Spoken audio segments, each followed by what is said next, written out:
An alien came to a retired carpenter at 2:40 a.m. and told him a deadline, 2026. Time is almost up.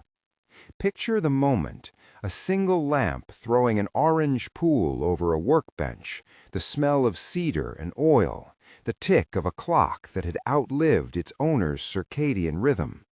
Outside, a cardinal called once and then again, like an echo of memory. Paul Stevens thought he was alone. He wasn't. This is not a wild-eyed prophecy shouted from a mountaintop. It's the story of a man in his 60s who woke night after night to a silence that felt larger than the house, whose grief had become a faint ache at the base of his skull, who found small patterns where others might see coincidences. 11:11 on a gas station clock, 3 pennies in a row on his front step, a song on the radio that seemed to answer an unspoken question. He was a carpenter by trade, practical and patient, the sort of man whose hands remembered angles and joints when his mind wandered. He had built his life with tools and deadlines, which is why the warning he received felt so profoundly out of scale, an encounter so quiet and precise it could have been a blueprint. If you want the full step-by-step guidance related to this message, subscribe and turn on notifications. Paul's house was a small, stubborn thing leaning into the next street like an old friend who refuses to leave. After Linda died, small breath, no fanfare, a long, soft week where their daughter Susan read aloud and the house exhaled, Paul's rhythms loosened and then unraveled. He kept waking up at odd hours, moving through the dark with the kind of careful economy that comes from having once spoon-fed another person their pills. He looked for markers of the world carrying on, the morning paper, Diane next door letting the dog out, the way the light cut across the workbench at precise angles. Diane believed him in the way neighbors do when they have watched the same porch light for 20 years. She was the first person to say, gently, that Paul's nights were changing him. "You talk now," she told him once over a glass of tea, "like you're keeping a second life quiet inside your chest." Diane kept a garden full of lavender and little signs of hope. She kept her windows open and her judgments to herself. She noticed the cardinals, too, as if nature had become a slow language between them all. Susan called from 3 states away twice a week, voice pitched to steady, grandchildren's updates filling the spaces. Sarah, Paul's granddaughter, left drawings of faraway islands on his refrigerator. He kept them close, as if paper could hold a shape of hope. The nights had teeth. Grief arrives as a kind of low static. It eats at sleep and memory, makes the ordinary uncanny. Paul found himself listening for Linda's footfall at the back door. He dreamed of her hands, the lines of her palm like a map he could no longer read. Then the patterns started, the numbers, the birds, the soft signposts that might have been nothing. He told himself they were tricks of a mind learning to live in absence. He told himself other things when the light came. It was not a blinding invasion, not the cinematic thunder he half feared. The light came slow and deliberate, a bluish silver that pooled under his workshop window, and then bent as if annoyed by the angle of a grain of wood. Paul assumed it was some local nuisance, a maintenance crew, a police flash, a reflection. He set down his rasp, wiped his hands with the edge of his shirt, and opened the garage door. The air felt different, thinner, and somehow clearer, like a room that had been cleaned and aired for the first time in years. The sound that accompanied the light wasn't a sound as much as a mood, a low, resonant hum that touched the teeth and made the fillings vibrate. Paul felt it in his chest, a tuning fork resonating his ribs. He remembers standing in his slippers and thinking suddenly that the house had always been built on the wrong foundation. It was a spherical craft, the size of a delivery van, hovering no more than 10 feet above the driveway, its surface like burnished mercury that didn't reflect the world it sat in so much as suggest an alternative to it. The cardinal that had been on the fence fluttered away, indifferent. No smoke, no locomotion of engines, only that steady vibration, and then, impossible and intimate, a presence beside him that was not in the room, but in the room all at once. Paul would tell people later that it wasn't so much that he saw the being as that the being opened a window in him. There was no spoken language at first, only a clarity of thought that arrived like sunlight through blinds. If someone had placed a radio next to his skull and tuned it until the static resolved into a station, that is how it felt. Words without lips, images without unfolding. The creature, if creature is the right word, was tall, lean, and luminous, a silhouette edged in the same soft silver as the ship. It carried no instrument, and yet the air mapped out what it wanted to say. "You are late," Paul thought, and felt ridiculous for the thought. He had no voice. He had instead the small familiar rush of panic, Linda's hospital monitor, then a voice inside that held both distance and care. The message came like an explanation, neither hurried nor grandiose. The being showed him a series of images, not as a parade, but as a crystal whose different faces caught light depending on where Paul stood. The first was Earth, rendered in 2 overlapping panes. The ship pulled the panes apart gently, like someone sliding 2 photographs until their edges met and then separated, revealing differences in the spaces between. The alien, Paul would later translate the feeling of its mind into words he could manage, used the metaphor of radio stations. "Think of Earth like a broadcast," the vision said. "There will be a tuning. Some will remain on the old frequency, others will find a new one. Both will exist close together. Some cannot hear the other." It said the year 2026. That number arrived like a dropped tool on a workbench. He knew what the creature meant by tuning in a way that did not require technical knowledge. It explained, without equations, in the geometry of imagery, that there was a bifurcation forming, a gradual pulling apart of realities tied to the quality of thought and feeling that structured a person's inner life. It said, in effect, that the world would split not by map coordinates, but by vibrational resonance. Paul felt the word vibrational and thought of his old tuning fork, the one he used in the shop to match the pitch of a chisel against the voice of a plane. He had once taught Sarah to hold a tuning fork by its handle and strike its base on the heel of his palm. The metal rang, and when she held the fork by the stem, the sound traveled into her bones, a pure, single frequency. The being used the same image. "You are a tuning fork," he felt.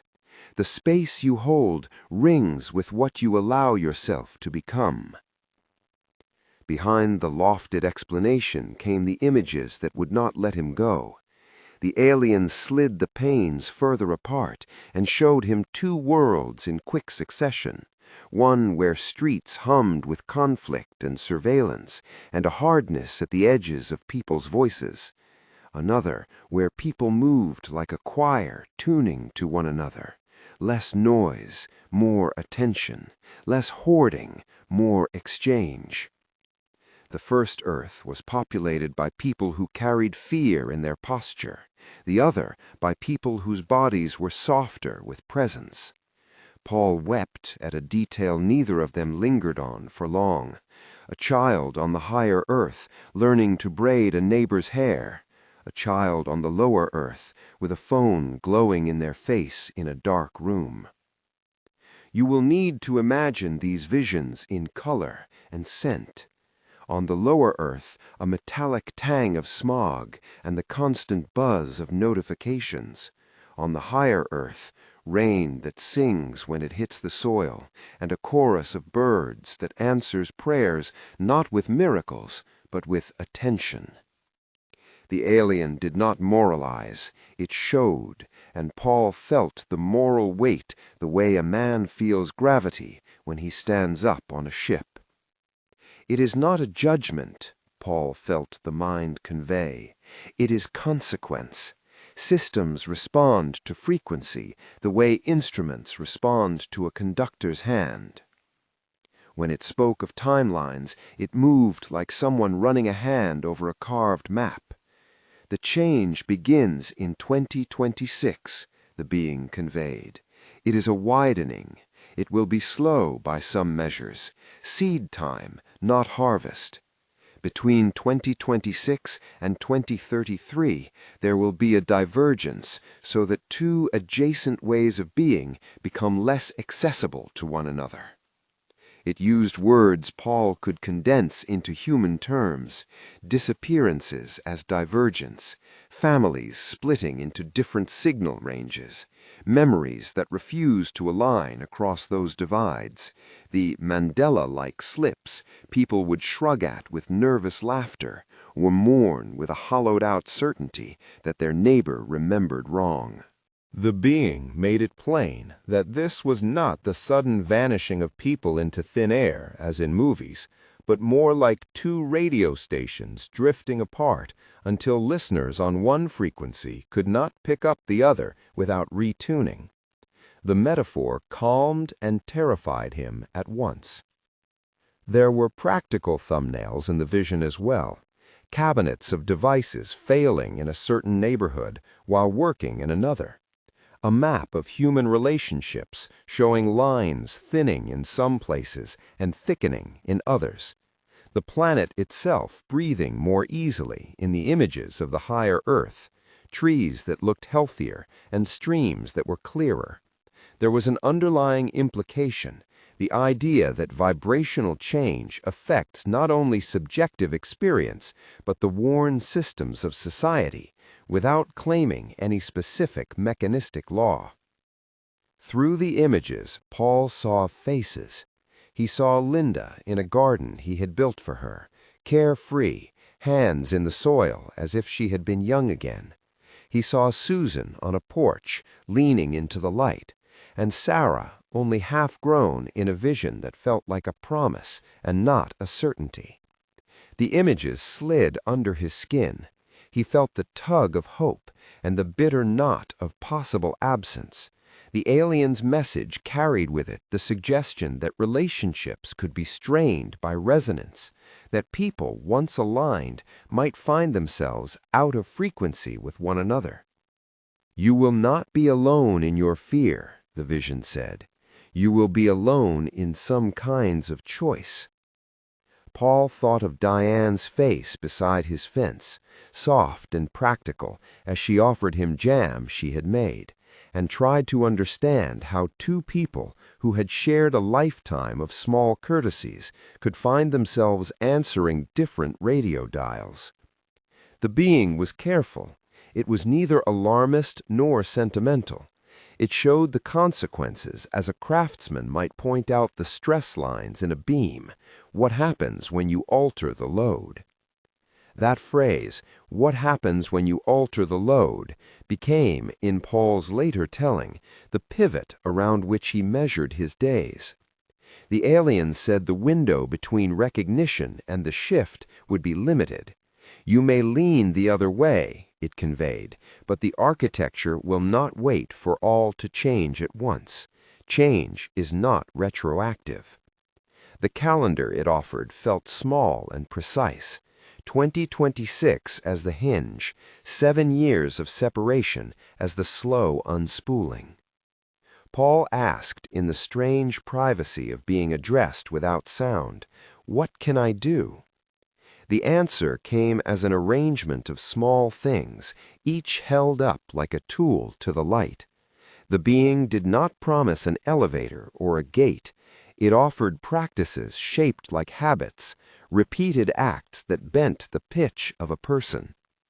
Paul felt the words as if they were being set into his hands. gratitude, presence in work, time in nature, forgiveness, service to others, a kind of conversation with those who had passed, and the building of community.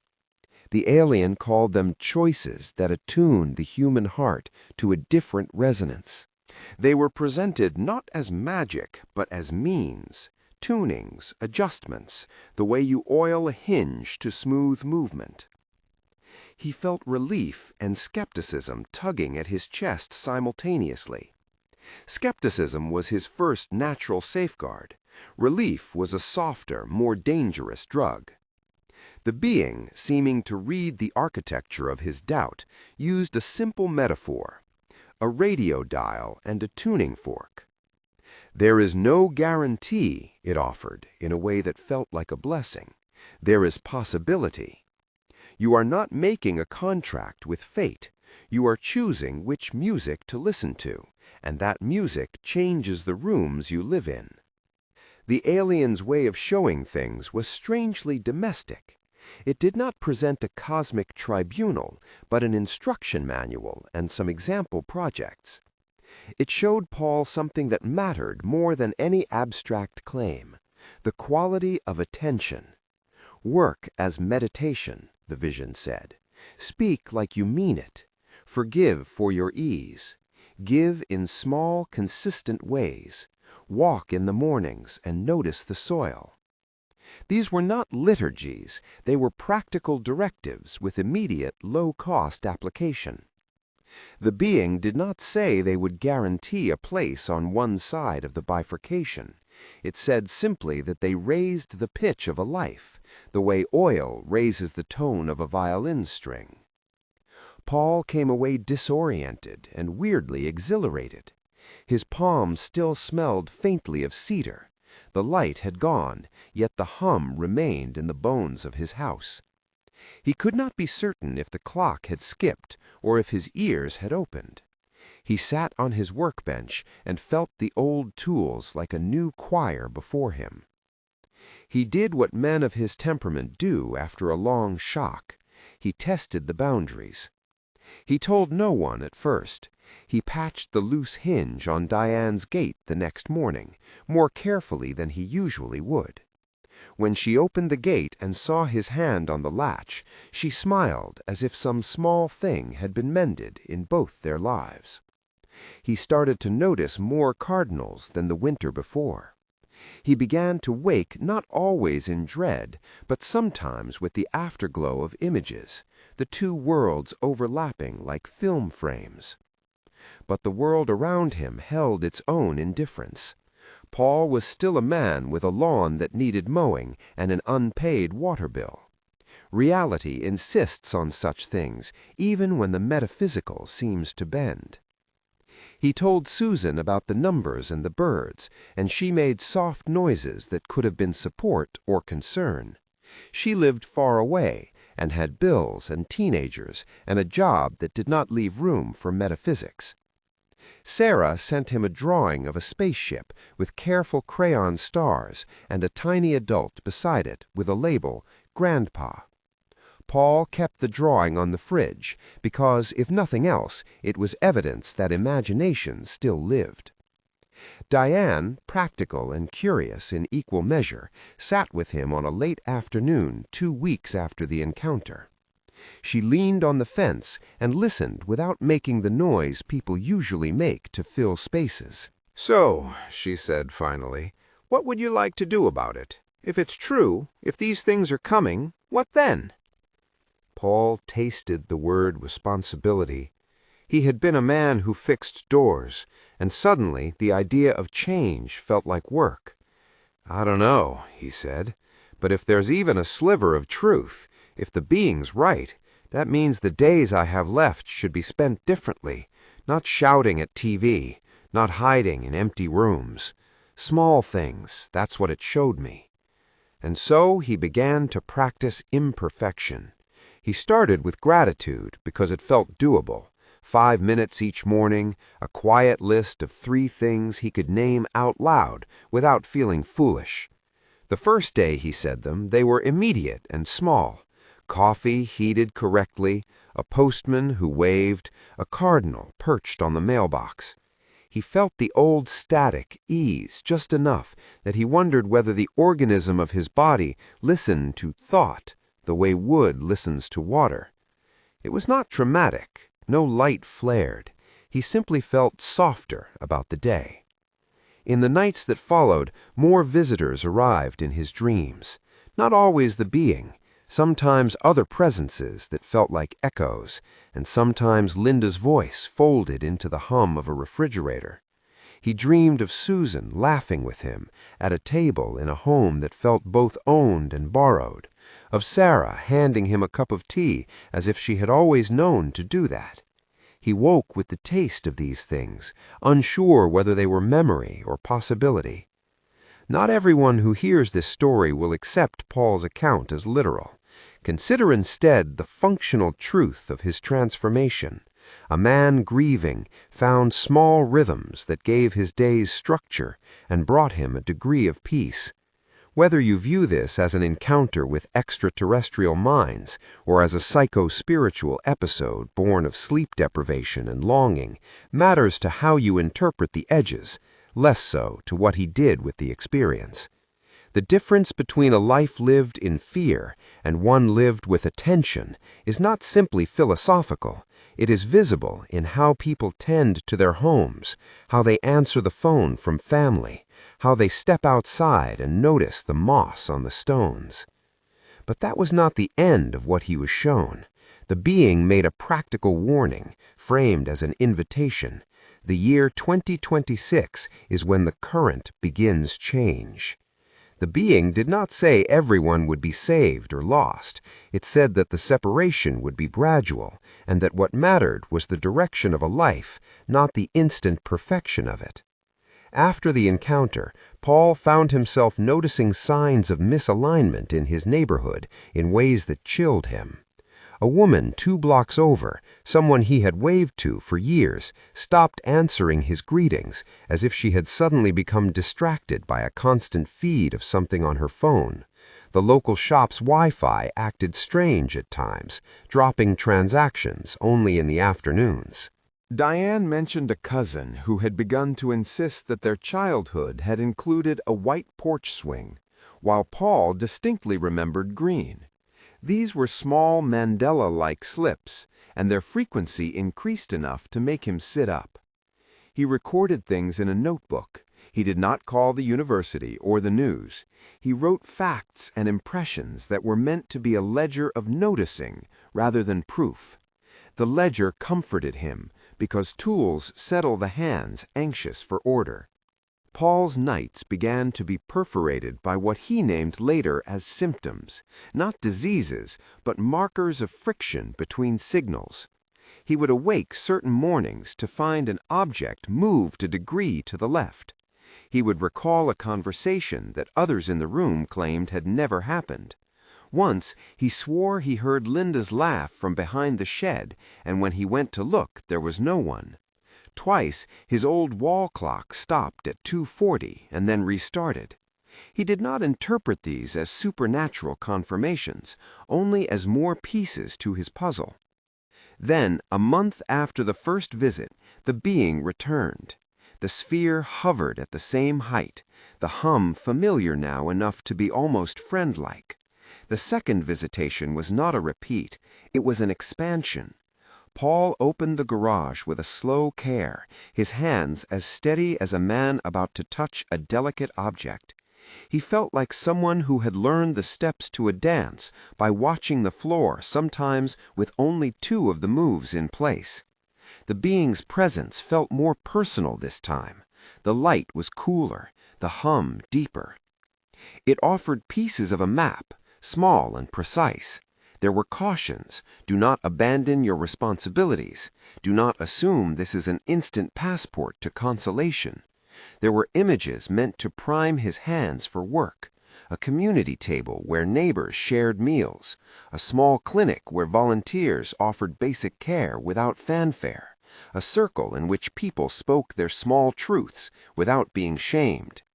The being reinforced the idea that the practices it offered were concrete, mundane, and accessible. You will not be told where you belong by someone outside your chest, the vision conveyed. You will choose by what you hold on to, by how you tend your attention. Paul's internal voice, his unadorned, untrained self, interposed with its old skepticisms. It sounded like the foreman in a factory cataloging risk. How will I know, he thought. The vision offered no guarantee, but provided hauntings that function like signposts, an ease in your sleep, a clarity in conversation, the return of a neighbor who had been distant, an inexplicable restoration of small things. It warned of the opposite, phone calls that vanish into static, neighbors who become strangers, a sudden collective memory that slips like a fish from hand.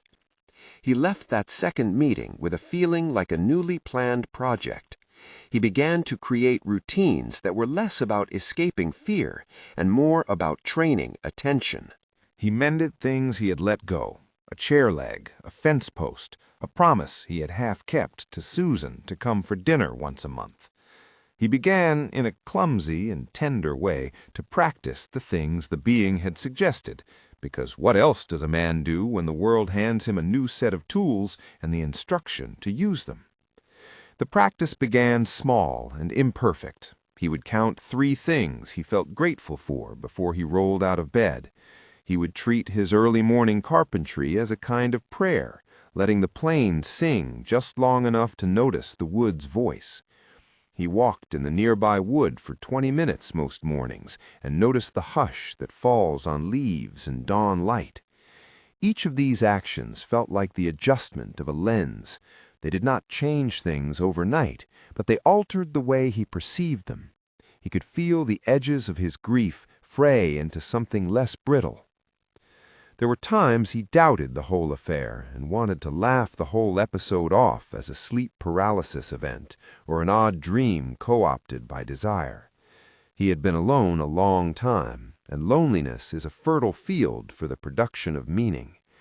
And yet the coherence of the vision's logic, the radio dial image, the tuning fork metaphor, the slow, plausible timeline helped him resist collapse into despair.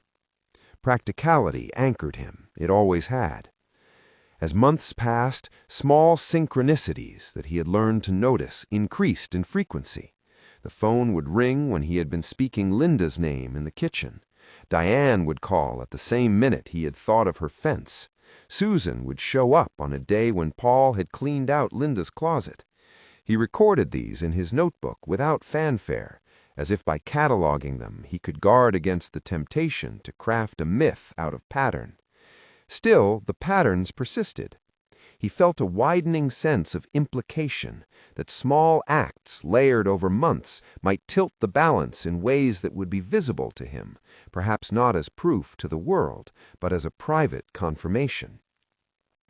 Word began to spread in the subtle channels that such things have, not through mainstream media, but through a meshwork of evening chats, neighborhood coffee, and a circle of local volunteers. The story did not become a headline. It became an orb of influence, picking up others' grief and curiosity. People who had been on the edge of spiritual interest found themselves drawn to Paul's tidy workshop on the days he fixed a child's chair for free, as if the presence of someone endeavoring to live differently produced a quiet gravitational field. In the threads of his life that connected him to others, Susan, Sarah, Diane, Paul found both friction and comfort. Susan was practical and cautious. She loved him but had boundaries and years of life experience that made her skeptical of cosmic warnings. Sarah, with her child's intuitive knowledge, was interested in the spaceship drawing she had made and kept asking when Grandpa would take her for a walk in the woods. Diane, ever steady, provided the kind of neighborly witness that a man in transition needs, not judgment, only the steady presence of someone who would hand you a cup of tea and then sit with you while you trembled. This is where we pause, at the hinge between seeing and doing. Paul had received a warning that felt as urgent as it was gentle. He had been shown two possible outcomes, two ways for life to organize itself around frequency and attention.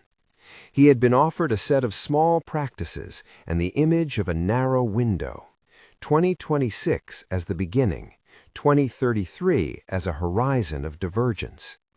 He had taken the first clumsy steps. The hum of that visitation remained like an echo in the walls. And then the world, like the pane of glass between two rooms, began to show hairline cracks. Neighbors reported strange moments of misremembering and minor technological hiccups. A man across the street who had once been fond of his church bulletin suddenly insisted the church had always had blue pews, not auburn.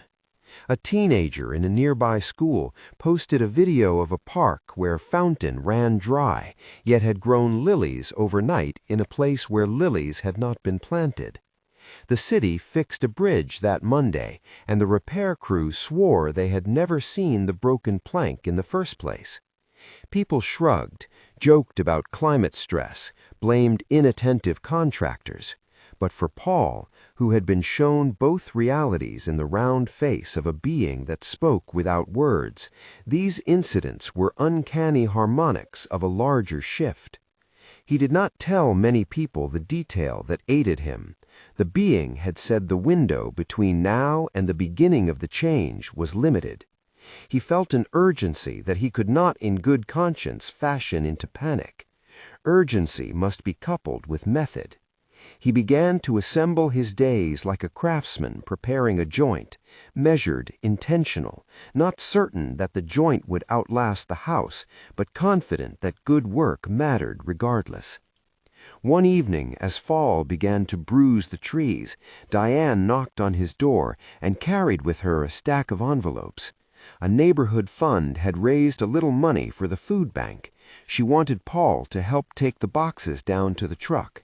They worked side by side, loading, carrying, speaking sparingly, and Paul felt in the choreography of service a quiet proof that the being's suggestions were not mystical mandates, but simple acts that knitted a life. He returned home that night with the scent of someone else's soup clinging to his shirt and a curious lightness in his step. He laid Linda's old shawl over a chair and sat in the waning amber from the street lamp, feeling both the smallness of his hand and the largeness of what had been entrusted to him, a vision that demanded practice more than faith. The next morning, the cardinal came back to the mailbox. He watched it for a long time and felt something like permission to keep trying. Then, at mid-morning, his phone rang with a number he did not recognize. It was a researcher from a local university who collected anecdotal accounts of anomalous experiences. She spoke in the clipped way of someone trying to balance openness with methodological caution. Paul listened. He was aware, even then, that some would want to put labels on his experience. Others would want to sell remedies. He did not offer himself as either case study or commodity. He was a man who had seen a split screen and been handed a list of modest, everyday ways to temper his life. The world did not hinge on his choices alone. It never had. But in the quiet geometry of a life, small alignments attract other small alignments. The thing the being pressed upon him was less about survival in sensational terms and more about the quality of tending, how one speaks to a neighbor, how one breathes in a forest, how one forgives or refuses to forgive. The metaphysical scaffold it offered was one that connected back to the practical work a man like Paul knew well. If there is an image that helps, imagine a radio tuner. Not an on-off switch that saves or dooms you, but a knob that, when turned, moves you closer to another station until the music is clearer. He began to sleep better in fits and starts. He took more walks. He fixed more things. He also found that his choice to act had social consequences. Some came nearer, others drifted away. Susan's calls, once crisp and frequent, started to have a new cadence, longer pauses where she talked about work, then a softer, more present tone when she spoke of the grandchildren. Someone he had known for decades lent him a hand without comment. People responded not to dogma, but to example. One afternoon, as winter prepared the world for a hush, Paul stood by his workbench and felt the hum again. He could not say whether it came from the ship or from the fact that his life had altered in ways that made him more attentive. He touched the tuning fork he had kept since Sarah was small and struck it gently on his palm. The note held. He listened. There was a world in the resonance. At this point, the story opens like a door we have only partially shoveled free of snow. Paul has seen the two pains. He has been warned about 2026. He has started the work, imperfect and human, of raising his frequency. The alien has promised no certainties and yet offered a clear set of tools. The neighborhood hums with oddness. His family holds the usual tensions. The clock ticks toward a year that is no longer abstract. And somewhere beyond the map lines, other people Paul does not know are experiencing their own minor awakenings or dismissals, ways of tending or ways of ignoring. The world, in Paul's version, is like a great hall in which some people gather near a large warm fire, while others cluster near smaller candles. The fire and the candles are both lights. What differs is proximity and warmth.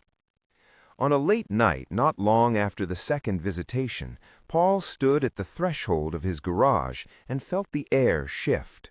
The hum, which had settled into the architecture of his life, swelled into a note that made the lights flicker. His hands went warm with the memory of being shown the 7 choices. He had implemented a few: gratitude, presence in work, brief walks in the dawn. Yet he had not systematically adopted all of them. He had not rebuilt the entire rung-by-rung plan into his life. His habits were still, at best, a scaffold. He opened the notebook where he had been compiling the ledger of signs and small miracles. On the top page, in shaky, earnest handwriting, he had written the single line the being had spoken in the cadence of images. 2026 begins the pull. Gentle, not sudden. Choose how you attend. As he read it that night, a sliver of worry cut through the steadying work he'd been doing. How many small adjustments did one life need to manifest a different reality? How long did it take for the frequency to change? The being had said direction mattered more than perfection, yet Paul had been a craftsman his whole life. He wanted measurements, tolerances, joints snug enough to bear the roof. A thought rose up, practical and stubborn. What if the smallest acts, 3 things of gratitude each morning, a patient repair of a neighbor's fence, 20 minutes in the wood, were the sort of incremental changes that align a person's resonance? What if they were also the easiest ways to generate clear evidence to oneself that life could feel different? The idea comforted him because he trusted small actions. They were achievable. They were, in the daily grind, what humans actually do. He sat with the thought until dawn. The workshop's light warmed the cedar. Outside, the world blurred into the gray promise of morning. The humming receded like the aftertide of a wave. He placed the tuning fork on the bench and let the tiny instrument sit in his palm, cool and waiting. Then the sound in the distance, low, deliberate, came back again, closer this time, as if the ship had folded space to stand within hearing but not within sight. Paul felt the air fill with an urgency that was not theatrical but exact, a call to begin rather than to panic. He reached for the notebook, wrote the date at the top of a new page, and under it a single word: begin. He had begun, and yet the pains the being had shown him remained only partially understood. He had a list of actionables forming in his mind, a ledger of small acts, and the knowledge that 2026 was closer than it had been last winter. He could feel the year not as a number, but as a narrowing corridor, choices on the left, choices on the right, and a man in the middle who had to decide which way to lean. Outside, a cardinal landed on the mailbox and tilted its head as if to look at him. Paul smiled in spite of himself. The bird's presence had become for him more than coincidence. It was a signal that the world still made room for small wonders. Inside the workshop, the humming swelled in intensity for a moment, then eased. The ship's presence had become for him a new kind of weather. Sometimes it arrived, and sometimes it did not. He could not say whether the visits were gifts, tests, or merely encounters without moral frame. He only knew his hands had started to remember a rhythm that felt like a small tuning towards something he could not yet name fully. He turned off the light and left the garage in the gray, notebook in his pocket. The day awaited with its ordinary demands. The neighbor's gate needed mending, a bill had to be paid, a call to Susan to be returned. The world insisted on its own ordinariness. The invitation to tend his frequency waited, like a garden behind a fence that he was beginning to learn how to unlock. The story continues beyond this opening of possibilities. The ship had told him 2026 marks the beginning of a widening transformation. It had suggested 7 choices as the means to attune. Paul had taken the first steps, but had not yet learned everything the being offered. The hum remained like a half-remembered tune, a promise of repercussion and reconnection, an insistence that the small things matter. The workshop's old clock marked the passing time, indifferent and exact, and Paul felt the presence of more work ahead, work that would ask him to be imperfect, persistent, and tender toward others. He walked up the path to his door and paused, hand on the knob. The cold of the metal bit into his palm like waking. He thought of Linda, of Diane, of Sarah, of Susan. He thought of the world in 2 panes, the tuning fork, the radio dial. He thought of beginning. With the knob turned, he stepped into the house, closed the door behind him, and, for the first time in a long while, made a list he intended to keep. He wrote the list, and, like any craftsman faced with a new blueprint, he began to measure his days against it. The first month after he wrote "Begin" on the top of the page became a slow experiment. Paul treated the 7 choices like a renovation plan, not grandiose redesign, but gradual repairs. He pinned the list above his workbench and read it each morning after he'd breathed through 3 small gratitudes: coffee hot in his hands, the way light fell through the blinds, the fact that his knees did not ache that morning. Then he struck the tuning fork on his palm, just to hear the note and remember that a single tone could shift the air. Gratitude, he learned, was not an act of ignoring loss. Saying 3 things aloud, tiny items, not sweeping declarations, changed the texture of his interior. Once, when he felt stupid for speaking into the quiet kitchen, he noticed his breath ease and the animal clench in his chest soften. Saying the words did not end his grief, but it gave it a shape that could be carried instead of gnawing. The practice was quick and domestic. Paul found himself inventing small ceremonies. He kept Linda's chipped mug on the counter and poured his coffee into it each morning as a way to acknowledge a presence that had been there for decades. Presence in work became his next focus. The being had not called it prayer, it called it attention. Paul started to treat each task as if it were the only one he would do that day. A drawer he had fixed for 50 years, once hurriedly located and slammed, was now smoothed with sandpaper until the grain took on a soft sheen. He learned to listen to wood again, not as a resource, but as a complicated thing that asked for respect. Sometimes neighbors walking by with their dogs would see him at the bench and remark how calm he looked. Calmness, he discovered, was not something he could require of himself. It arrived when he stopped dividing his mind among 50 small anxieties. Nature followed. 20 minutes in the woods most mornings, shoes pressed on soft earth, breath synchronized with birdsong. He did not look for miracles. He looked for the small corrections that nature offered. One morning he carried a thin blanket into the woods and sat by a stream until his knuckles lost their white tension.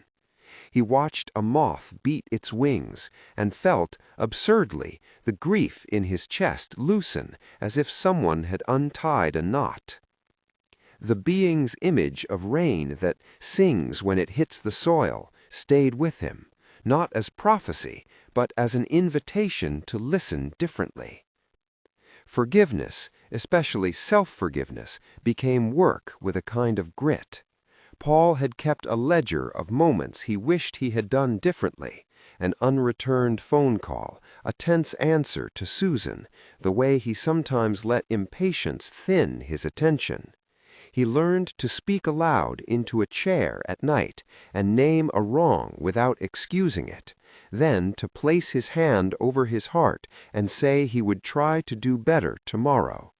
The act felt embarrassingly small and also, after a few weeks, quietly transformative.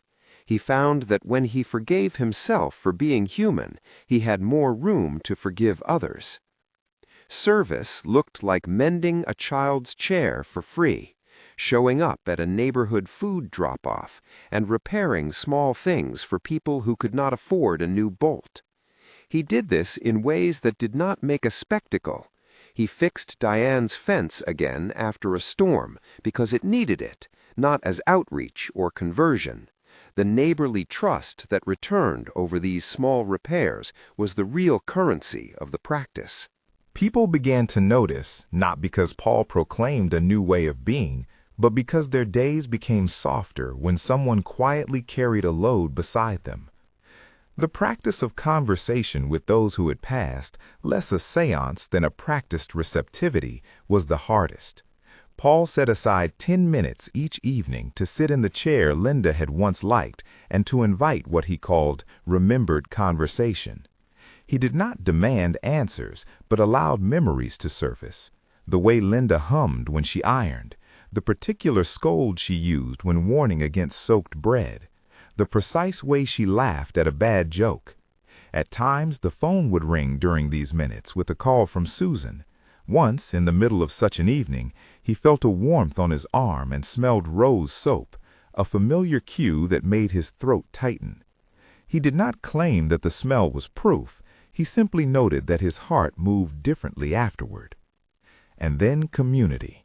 The being had shown a table where neighbors shared food and stories. Paul, being practical, decided to start with a pot of soup. He gathered a few people, Diane, a woman from down the block who sometimes helped at the library, a man who worked nights at the bakery, and set out chairs with mismatched cushions from Linda's attic.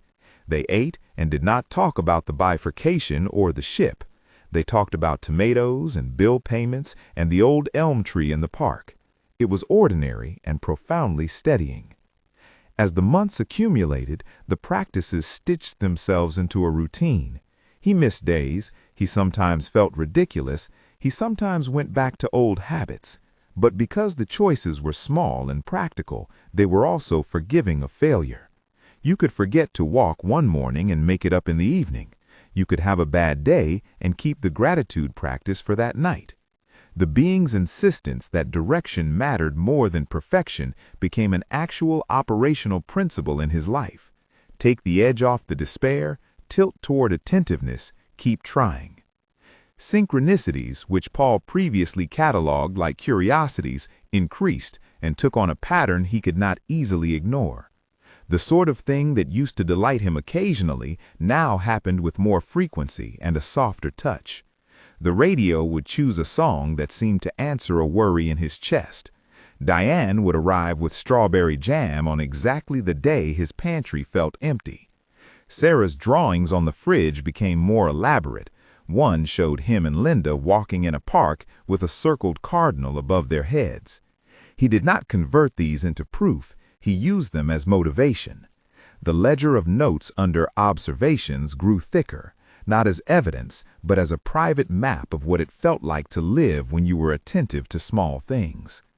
In the background, the wider world shifted in ways that matched the being's descriptions, and in ways that were easy to dismiss. The local news recorded oddities here and there. An office block where all the clocks reset themselves, a small town meeting where residents argued about whether a playground had ever existed in a particular corner of town.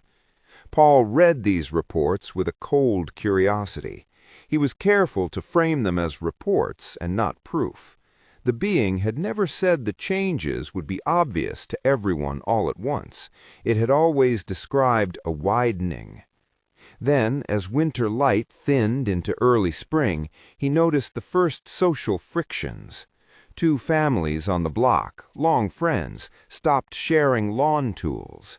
A man who used to offer rides to the post office started refusing to join conversations that touched on neighborhood events, as if some thread in his mind had tightened and made him wary.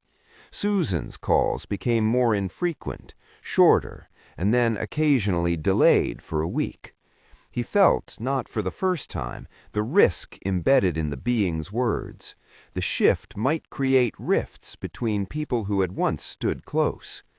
Paul's notebook recorded these with a craftsman's neutral eye. He annotated the dates, the names, the small physical evidence, a gate left unwashed, a cat relocated without notice. He did not assign conspiracy, only pattern. He found that when he shared his observations with Diane, she did not recoil. She asked practical questions and offered small remedies. "If your neighbor is slipping into distraction, bring over a pie," she said, "not to fix them, just because people forget to eat sometimes." The timeline the being had described, 2026 as the hinge, 2026 to 2033 as the season of divergence, grew nearer. Paul felt the urgency like a tightening. He never panicked. Panic had no use for the work at hand. But he began to notice how his choices gathered consequences. The old man who had once been the first to call a plumber now found himself in the role of someone who could offer support when others were in confusion. The little acts of service that took so little time sometimes meant more than any speech. By early 2026, the neighborhood had become a lattice of oddities and small kindnesses.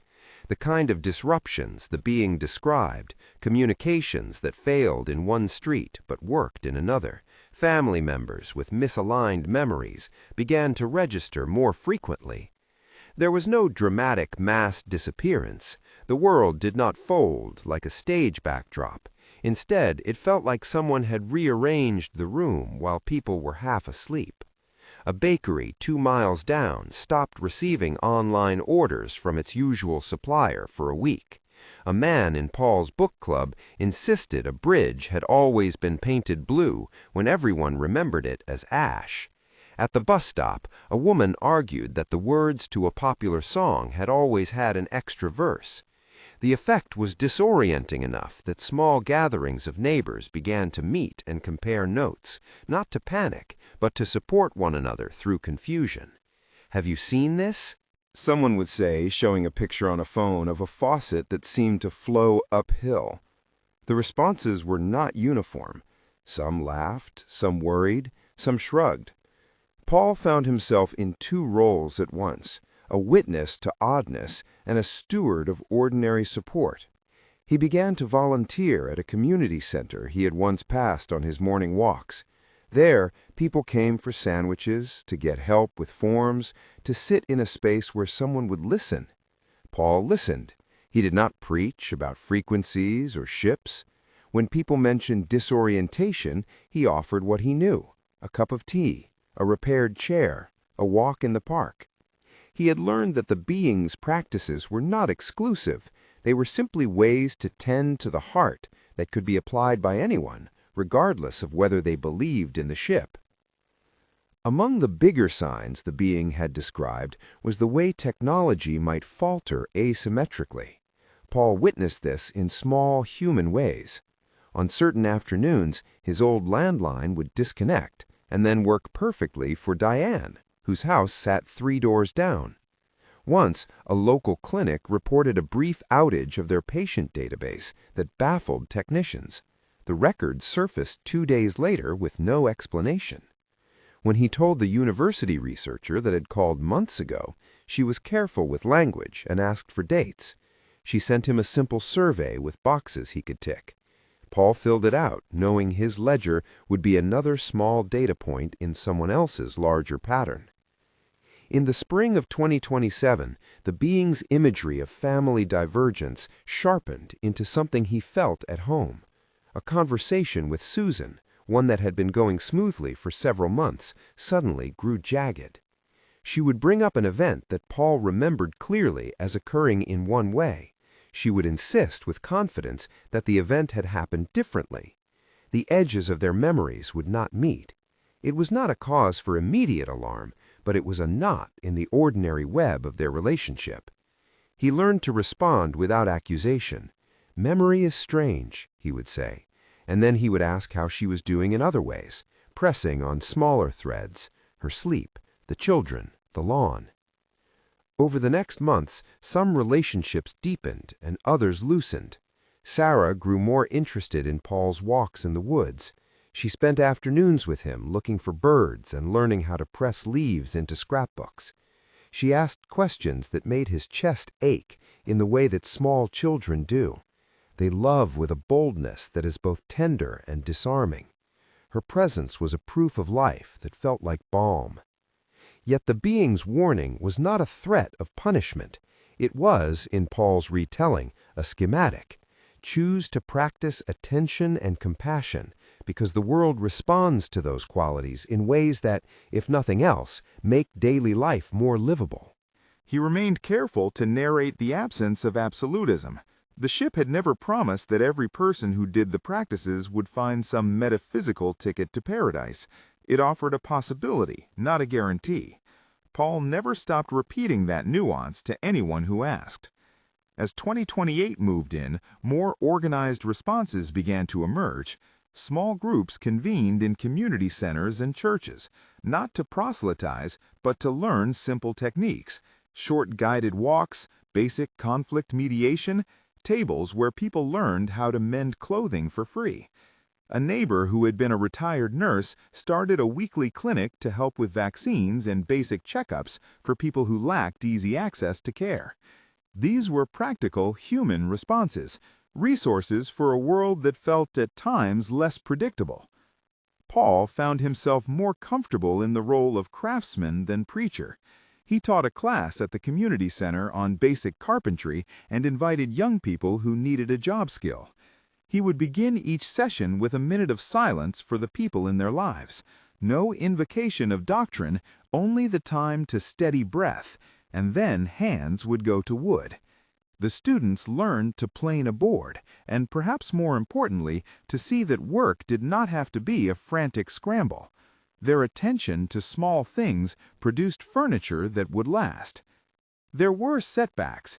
In a moment, he would feel pride at a table he had helped build that would furnish a local shelter. In the next, he would see a neighbor who had drifted away into a shell of distraction and feel the ache of loss. Not everyone in the circle of people he loved chose the path of attention. A few cut themselves off, their view hardened into cynicism or indifference. He learned not to moralize these choices. The being had been clear: compassion, not condemnation. By 2029, Paul had adopted a rhythm: gratitude, work as presence, a walk in the morning, a weekly act of service, evenings where he spoke aloud memories and allowed them to be tender, and a steady cultivation of community. He had integrated the practices imperfectly but persistently.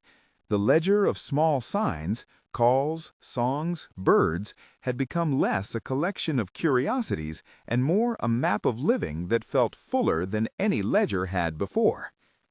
There were clearer signs now of the bifurcation as a social phenomenon. Neighborhoods in some cities experienced abrupt stretches of forgetfulness, people insisting on different pasts for shared events. In other places, technology hiccups rose into patterns, an area where cellular service dropped inexplicably at specific times of day, or a stretch of highway on which GPS coordinates would flicker. The academic researchers who collected anecdotal material like Paul's published cautious reports, clusters of anomalies without clear causal explanation. No official institution declared a definitive cause. The being's words, a widening between 2026 and 2033, hung in the air like a sentence half-formed. Paul's daughter became less facile with labels and more interested in results. Susan called one evening from work, her voice calmer than usual. "Dad," she said, "I know you think a lot about this stuff. I came by the park with the kids last week and ran into Diane. We talked a lot. I don't know what changed, but I felt lighter that day." He heard in her voice appreciation, not belief. He felt grateful and cautious. He did not claim that his practices had caused her lighter step, only that small actions ripple. At home, the cardinal continued his apparitional comings. Sometimes it seemed mischievously faithful, landing on the mailbox as if to check on Paul's life. Once, Sarah left for college and hugged him at the doorway, her hair smelling of coffee and library stacks. "You taught me how to press leaves, Grandpa," she said. "I'll make a book for you when I get home." He felt a tenderness that had nothing to do with futures promised and everything to do with the times already given. Then came an afternoon in late 2031 when a local farmer called Paul about a sick hedgerow. There had been a decline in certain species of plant in one small pocket of land. Other plots nearby seemed unaffected. The farmer's voice had a worry in it that matched a pattern Paul had been reading in his ledger. Paul drove out, hands on the wheel, his mind rehearsing the being's images of both earths. At the hedgerow he found soil compacted and roots gasping in one patch, while a yard over, the same species looked robust, as if some subtle variable had shifted. He did not try to explain what he saw. He took off his gloves and helped the farmer loosen the soil and plant new life. It was a small act. It felt necessary. The narrative the being had shown, less a prophecy of doom than a diagram of divergence, did not turn into a spectacle. There was no cataclysmic midnight. Instead, the world moved through months of confusion, adaptation, and communal work. The phrase, "families splitting into different signal ranges," began to have a terrible and tender weight. Paul watched as some extended families found their conversations unmoored by different memories. A cousin would remember a holiday as having occurred in June.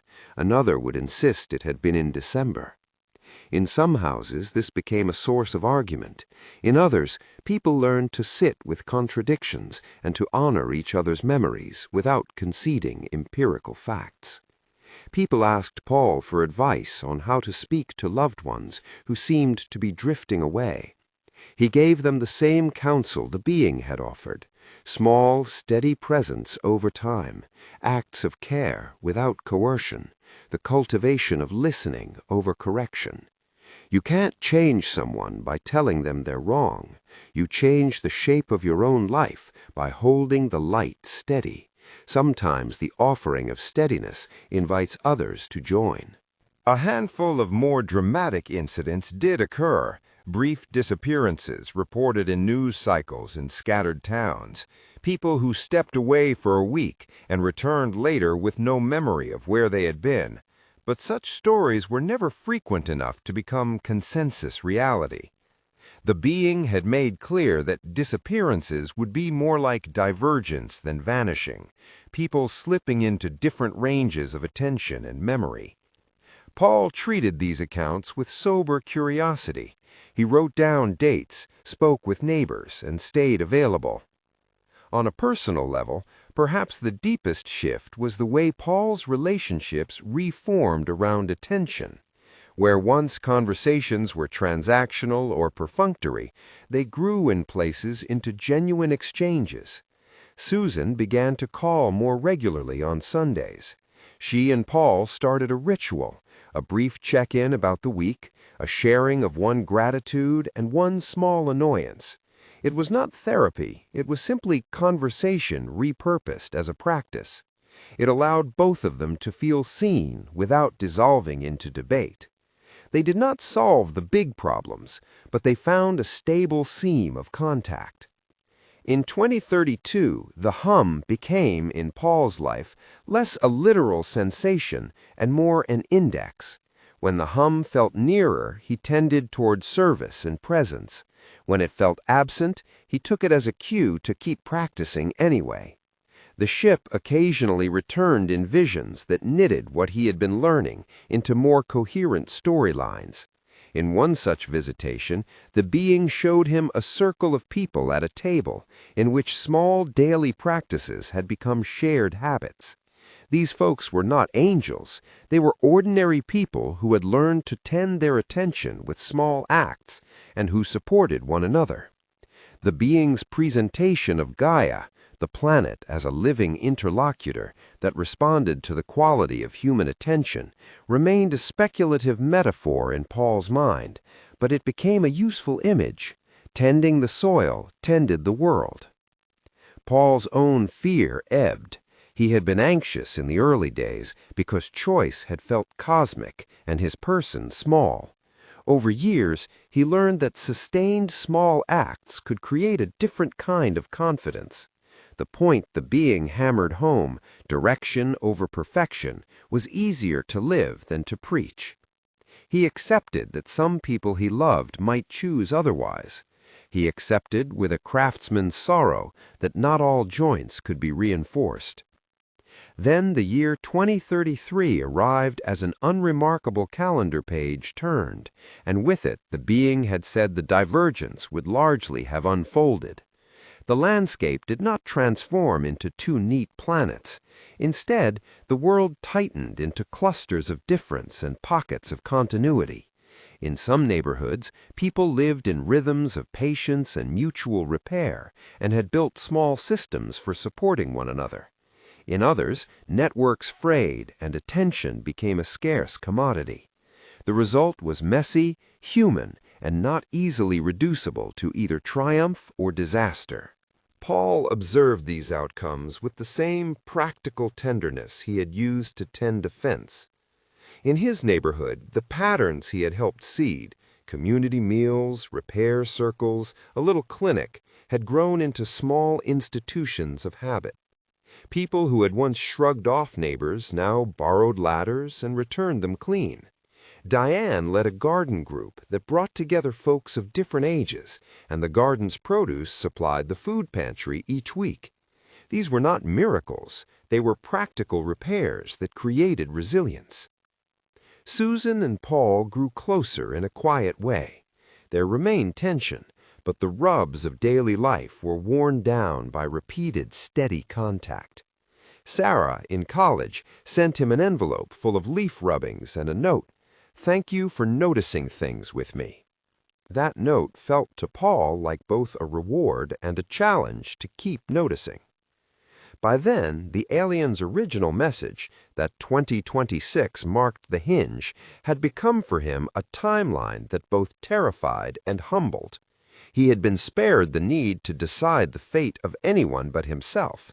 He had been given a practice and a caution. He had learned that living with urgency does not require panic, it requires sustained care and a refusal to turn grief into bitterness. When he grew older and moved through days with a slower gait, people would sometimes ask him if he regretted anything. He did not regret Linda's death. Regret was the wrong verb. He regretted that he had not been kinder in small moments sometimes, and he was grateful for the invitations he had been given to change. He told those who asked that the right question was not, "Will I cross to some promised earth?" but "How do I want to be in this life while I have it?" That reframing, practical and compassionate, helped bridge metaphysical uncertainty and the tactile work of kindness. The final scenes of Paul's personal arc were modestly full of the things he had learned. He taught a young man at the community center how to plane a tabletop. He and Diane shared a pot roast on the longest day of the year. He wrote a letter to Susan that began, "If something I have done helps you remember to look up from your phone once more, then I have done the work rightly." He pressed the envelope into an envelope with fingers that remembered more than they admitted. The ship and its messages had shifted his life, not necessarily the fabric of the world in tidy, measurable ways, but in the practical domain that mattered, how he treated people, how he tended his grief, how he showed up.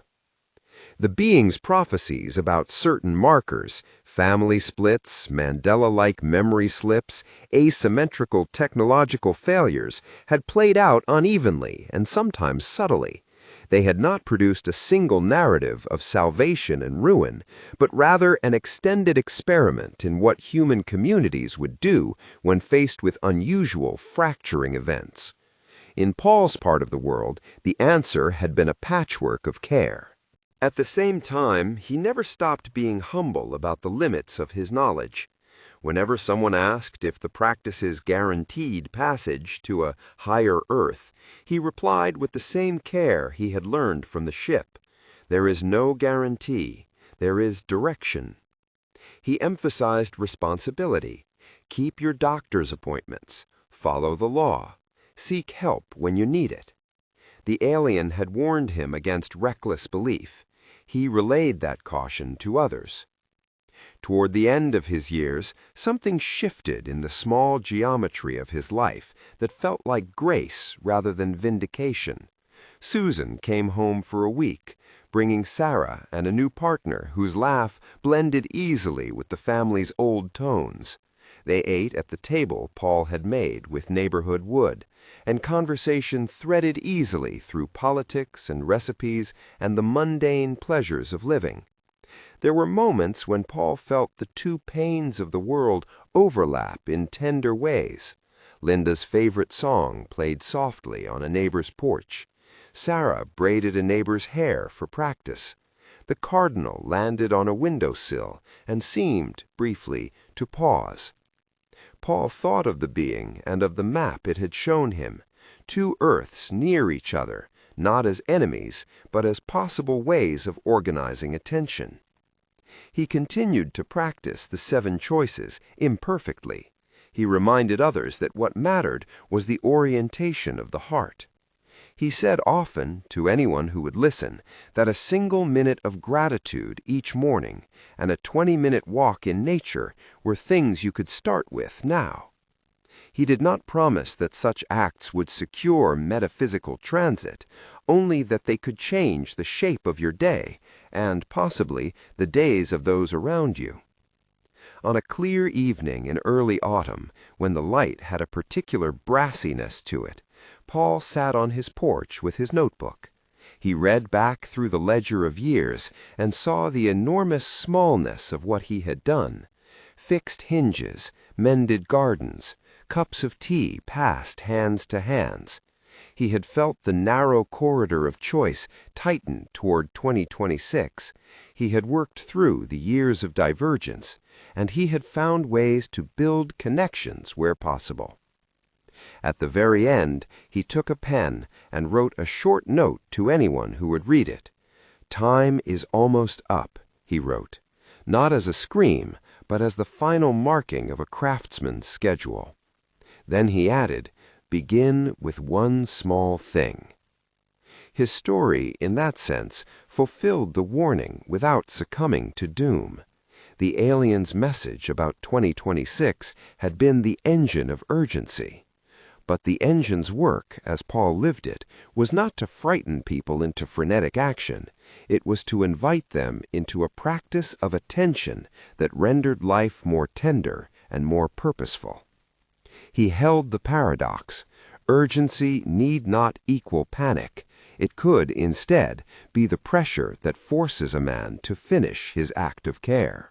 If you find yourself moved by the cadence of these events, if you have noticed repeating numbers, a pole toward the woods, or a cardinal in an odd place, consider this a gentle invitation rather than a command. Start small. Say out loud 3 things you see and are grateful for.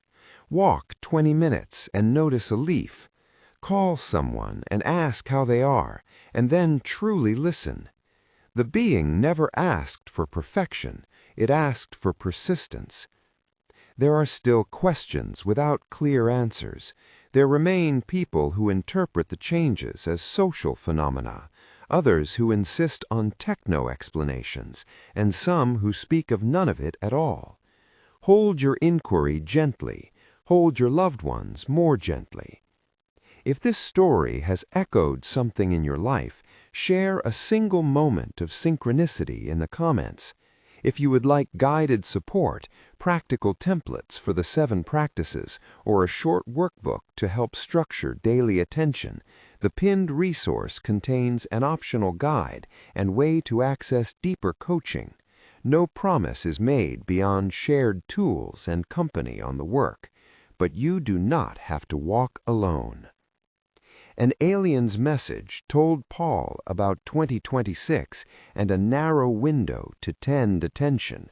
What he learned afterward was less about cosmic travel and more about the labor of love required to keep a life steady.